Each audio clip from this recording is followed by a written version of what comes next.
One of the practical differences between act utilitarianism and rule utilitarianism has to do with the ways that people adjust their behavior, particularly how people adjust their behavior in response to rules.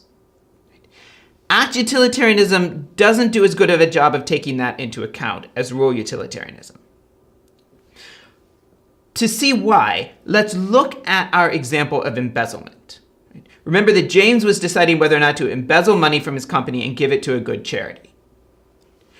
Well, one of our rules was embezzle money if you're 95% sure that you can get away with it.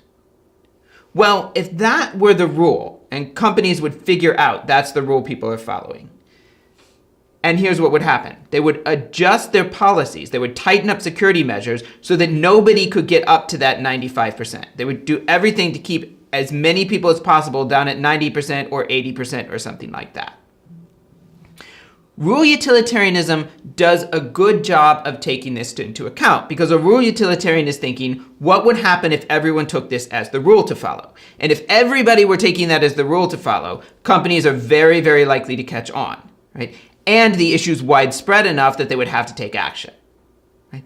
In contrast, if one person embezzles money, right, because he's 95% sure that he can get away with it, well, his company, he might get caught. His company might sense that something's wrong and step up security measures, etc. Right? But that one person embezzling isn't going to make a big difference.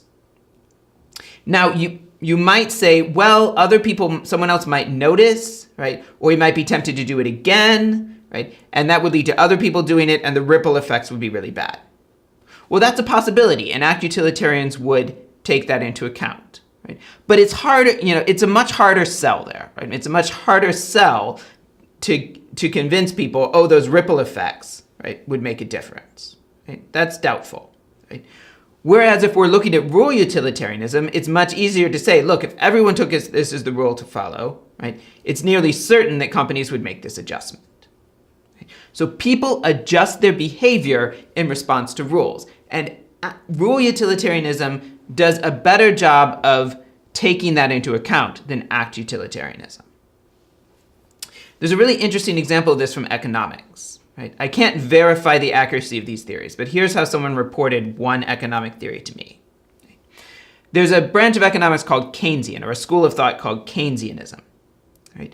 And Keynes pointed out, right, that if the government engages in certain sorts of spending, that it stimulates the economy. Some of Keynes' critics made the following claim. They've said Keynes was, strictly speaking, correct until he published his theories. Once he published his theories, everybody knew what the government was doing. So when the government tried to implement those kinds of policies, people knew what the government was doing and why, and they adjusted their behaviors accordingly, and it canceled out the effect. Right? So the fact that it became publicly known as a rule and a reason why the government did things, right, canceled out the benefits. So that's an example, if it's accurate, of a case in which people adjust their behaviors in response to rules.